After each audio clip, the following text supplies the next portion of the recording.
Olá! Essa semana na Revista Curta você vai ficar por dentro da exposição Marginalia 1, que traz uma retrospectiva do trabalho do responsável pela identidade visual do tropicalismo, o artista Rogério Duarte. Você confere também detalhes da Ocupação Artigas, que mostra a trajetória do arquiteto e militante político João Batista Villanova Artigas. Conversamos ainda com o cineasta Eric Rocha sobre seu novo longa Campo de Jogo, um documentário poético que mostra a essência do futebol brasileiro.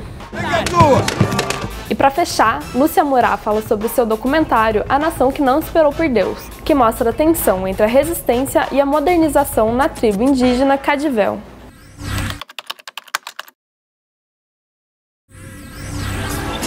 Eu sou o Diogo Duarte, organizador da exposição Marginalia 1 sobre o Rogério Duarte, que é meu pai. A exposição Marginalia 1 tem a curadoria do design gráfico alemão Manuel Raeder. Ela conta por 3 aspectos sobre a obra do Rogério. Esses aspectos seriam o aspecto gráfico. Ele se destacou muito aqui no Rio de Janeiro, fazendo capas de disco, fazendo toda a parte gráfica do movimento da Tropicália, os cartazes mais importantes aí do cinema novo. No aspecto geométrico, como a gente pode ver aqui, algumas estruturas tridimensionais que compõem a exposição, e também o aspecto musical. O Rogério tem uma produção vasta nesses 3 campos, e essa exposição se sentiria muito limitada se não fizesse uma interseção dessas áreas na obra dele. Eu não tinha consciência, na verdade, quando fiz aqueles trabalhos, de estar quebrando. Não havia uma intenção iconoclasta de romper os padrões de design da época. Na verdade, eu me sentia como continuador de toda uma linha da história do design. Num certo sentido, eu sabia que o meu trabalho, por ser de design e não apenas reprodução de desenho e pintura, não era igual ao de muitos contemporâneos. Era algo um pouco diferente. No dia 12 de agosto, nós estaremos aqui realizando o 2º evento Musicúpula. Musicúpula é um trocadilho, né? O Rogério tem um manifesto Musicor, que está aqui também na exposição.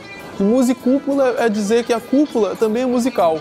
E a gente vai fazer um show com as músicas do Rogério e a participação especial de vários amigos do Rogério, tropicalistas inclusive, como Caetano. A ideia dessa cúpula é mostrar que podem ser celebradas as artes aqui dentro. E nessa última fase da minha vida, que se caracteriza por ter que trabalhar sem ter encomenda, sendo eu um patrão de mim mesmo, me dediquei a experimentalismo gráfico e à composição musical. Então nós vamos apresentar algumas canções, muito simples, mas tentando buscar primeiro uma simplicidade e também, de alguma maneira, uma profundidade no caráter musical, violonística, naturalmente sem sofisticações eruditas, uma coisa tipo música do povo mesmo, mas feita por alguém que tem alguma, digamos assim, alguma cultura musical um pouco mais sofisticada.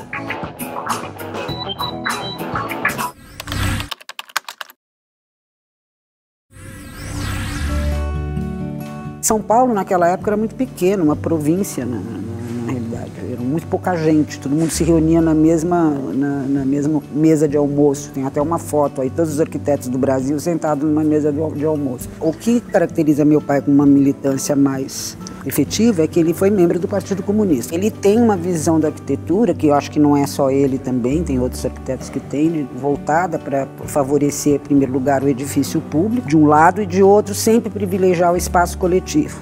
Isso aparece também nas casas, as salas são sempre mais generosas do que os quartos e as cozinhas, sempre o lugar de encontro das pessoas, de convivência, é mais importante do que o resto.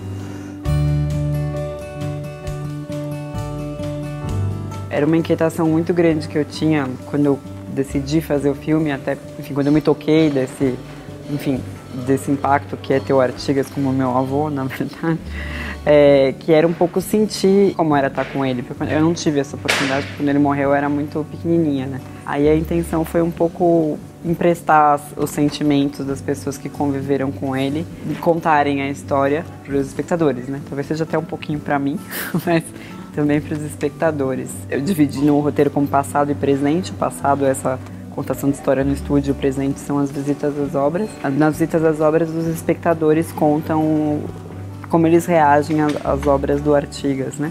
Então, por exemplo, na FAO tem um estudante, no Morumbi tem um torcedor, enfim, é um pouco para apresentar a arquitetura de uma maneira mais humana.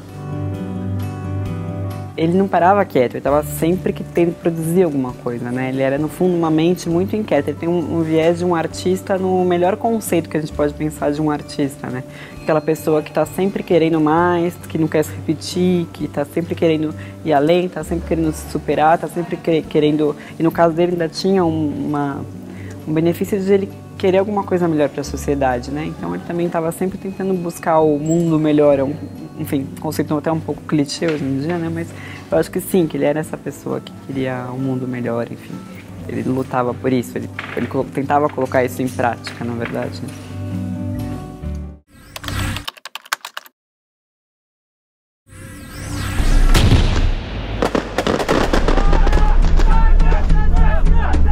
Campo de Jogo é um filme que une duas paixões na minha vida, assim.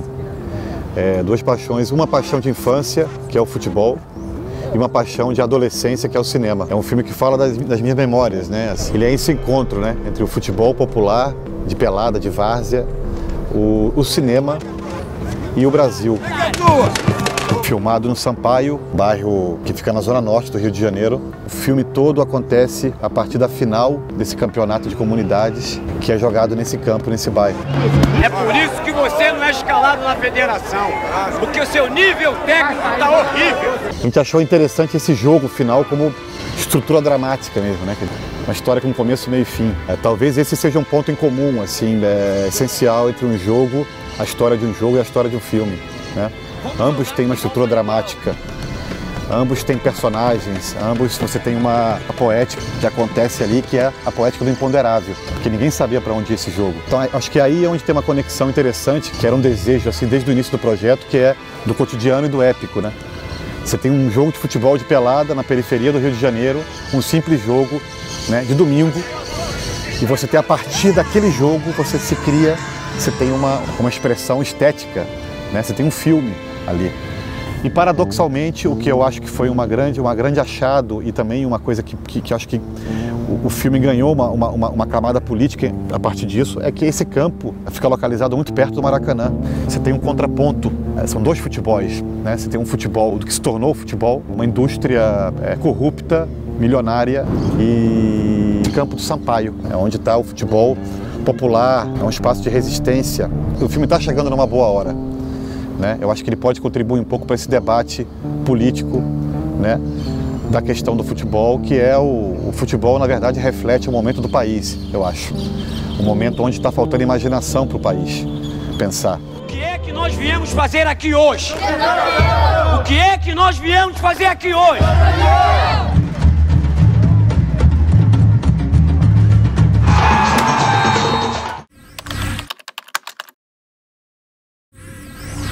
Eu sou Lúcia Murat, cineasta, e estou com um filme em cartaz que se chama A Nação que Não Esperou por Deus, que é um documentário feito com os Cadwells no Mato Grosso do Sul. A primeira vez que eu tive contato com os Cadwells foi no início dos anos 90, em que eu fui para poder fazer um filme de ficção chamado Brava Gente Brasileira.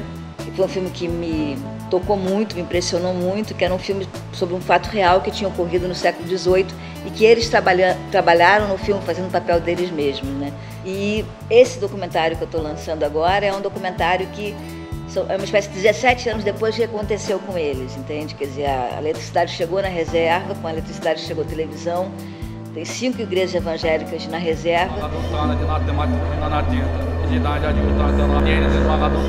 E ao mesmo tempo tem um outro lado que é muito incrível, como é que aquela persona guerreira que eu trabalhei no Brava Gente Brasileira continua existindo, né? Porque nesse momento que a gente esteve na reserva fazendo esse documentário, eles estavam mais uma vez lutando pelas suas terras. Porque muita gente chama de retomada, né? Mas nós não chamamos de retomada, né? nós chamamos de reocupação, porque dos nossos antepassados, né, dos nossos avós, né, eles sempre lutaram, né, e brigaram por essa terra, né. Eu acho que o fascinante nessa história é que, pelo fato de eu ter esse tempo, né, esses 17 anos, eu pude presenciar os diferentes destinos, né, de pessoas que tinham se tornado minhas amigas, né. Então, um dos personagens principais do Brava Gente Brasileira era um menino mestiço, mas que vivia na reserva e é de uma família muito tradicional na reserva. Agora ele mora em Campo Grande e tem praticamente uma vida de branco, digamos assim, né. E é, ao mesmo tempo, um outro garoto que participou do filme como um guerreiro, era muito jovem na época, tinha 20 e poucos anos. Quando eu cheguei agora, ele era um cacique. Então, são experiências muito pessoais também que estão no filme, né? Os Caduéus são uma tribo muito especial, né? Quer dizer, primeiro porque eles foram os únicos índios, assim, na América Latina, que conseguiram domar os cavalos e utilizaram o cavalo como arma de guerra, né?